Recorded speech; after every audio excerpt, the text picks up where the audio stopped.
Okay, welcome back to the channel. Today we've got some more Lancer action. Got to check the tyres on it. It's a bit wet outside, so yeah, might as well do a bit of a road check on this thing. Check the tyres, make sure they're all up to pressure, and then we've got to get into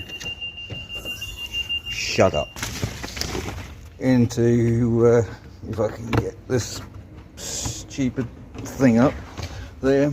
Oh, and everything else falls down. Let's see if we can get into the spare tyre, which of course is one of those space saving stupid things which looks like it's come off somebody's wheelbarrow. That's the way I look at it anyway, you know. But anyway, so you sort of wonder why, you know, they give you a nice looking wheel like that and then the spare one looks like it's come off somebody's wheelbarrow. So yeah, we'll be checking the tyre pressures and of course the spare, and then we'll probably just have a bit of a check under the bonnet. Now, is it bonnet or hood? I think, is it English say bonnet and American says hood? I say hood, bonnet, whichever comes to be easier once I get this up. And yeah, we're checking, just making sure there's, not that there's a lot to check. I mean, as you can see, it's pretty chocker under there, isn't it? But anyway, we'll be doing a bit of a fluid check, just make sure everything's hunky-dory. For some unknown reason, the way these things are installed, the air valve is on the underside, which means then you have to unscrew this and lift the whole spare tyre out to check the pressure. That's the little factory jack they give you, and I presume that's the little tools to get the jack, and it's probably got the wheel brace in there, which will probably do absolutely nothing, especially if they've been done on with a rattle gun. So let's lift this thing out and we'll find, yep, I was right, the air valve is there. I mean, what would be wrong with just having it the other side so that you could just lift up the mat, you know, check your pressure every now and again. But obviously, you know, they don't really give a two hoots, do they? So they just sort of say, oh well, yep, that's what you're given, and yep, if you've got to undo the thing every time you want to check it, good luck. No wonder some people have a problem when they go to change the tyre and the spare is, or the, what was it, the space saving tyre? Is that what they call it? Space saving? I mean, look at the width on that. I mean, that's wheelbarrow stuff as far as I'm concerned, or dare I say almost one of those 2CVs. Sorry if there's any French people watching, but yeah, they have those tyres on it. I mean, that's hang on, try and get the, I think you can see that. That's the size of that tyre, and that's what you're given. So, interesting, isn't it? All right, let's go and get the gauge, and we shall see. Four-wheel drive going past. All right. Yeah, I'll go and see if I can find a gauge. All right. Well, I don't think you really want to see a bloke checking tyre pressures, but we'll see. if the gauge will even register it. There we go. Yes, it's about what do they recommend on this thing? Oh, where's the recommended pressure? Made in, oh, I'll get that out of the way.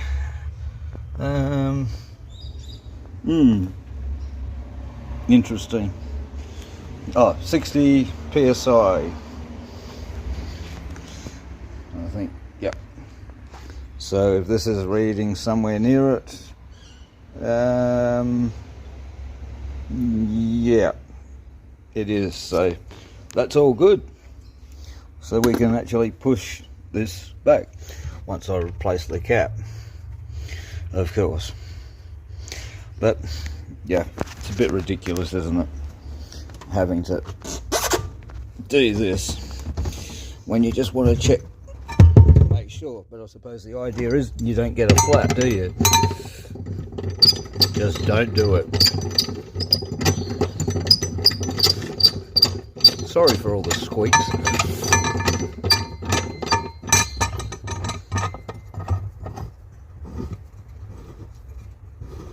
There you go, that's not going anywhere. That sits there. Then I'll just put back that, and then we'll move to the engine bay.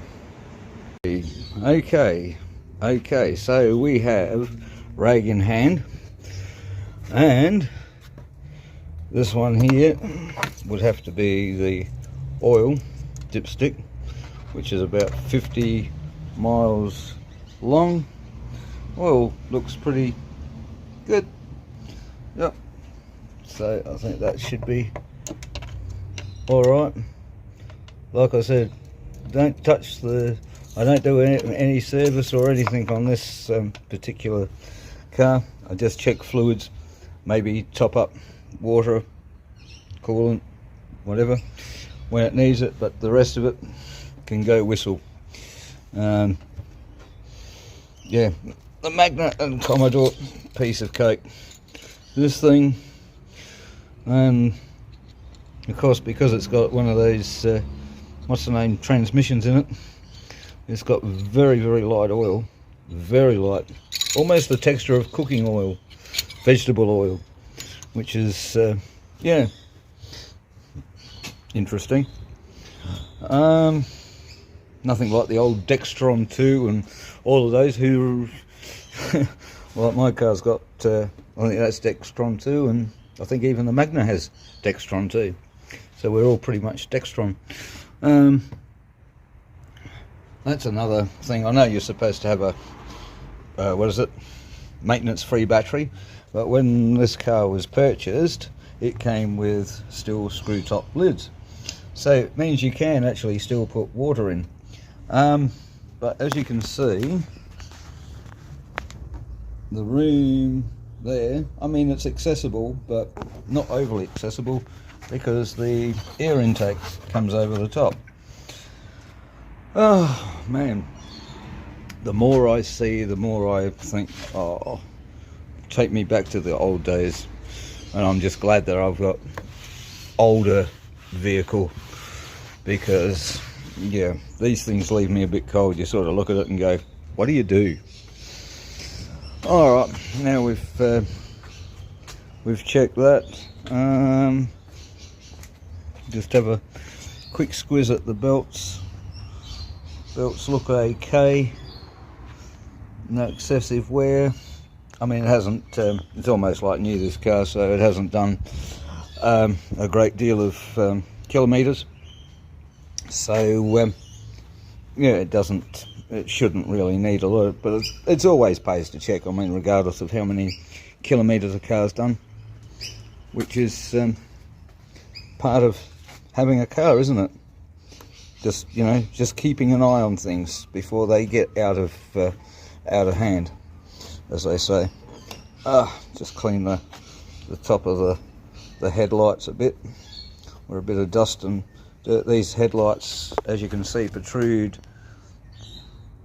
out from the inside, so this part from there, where's my finger, from there to there is covered by the the hood or bonnet, whichever one you want to call it. So this part here you don't actually see, and it traps a bit of dust and grime and dirt in there, so it doesn't hurt to give that a bit of a spring cleaning every now and again. But there's cool, that's good. Yeah, it's got plenty of fluid in the windscreen washer. So yeah, I think everything looks normal. Whatever goes on inside there, I'll leave the experts, or so-called experts, to sort that out, or the computer will tell you what's wrong with it, apparently. Unlike the old days where you had to figure it out yourself if you heard knocking and carrying on. And yeah, I remember, who was it, one of I think it was one of my dad's friends, a mechanic friend. He could almost tune an engine up just by putting a screwdriver to the block and the handle of the screwdriver to his ear. So yeah, that was real old school listening for problems, and that I remember doing that too, for listening to hear if your bearings were shot. So there we have it. That was a bit of a what would you say, air pressure check on the tyres, and of course the spare, and just a quick overview of the engine, having a look. I'm just sitting inside the car now. I don't know whether I'll do it. It's starting to get a bit cold and windy outside, so I thought, oh well, I'll come in the car and finish off, as they say. So thanks again, guys, for watching, and subscribe, and cheers for now.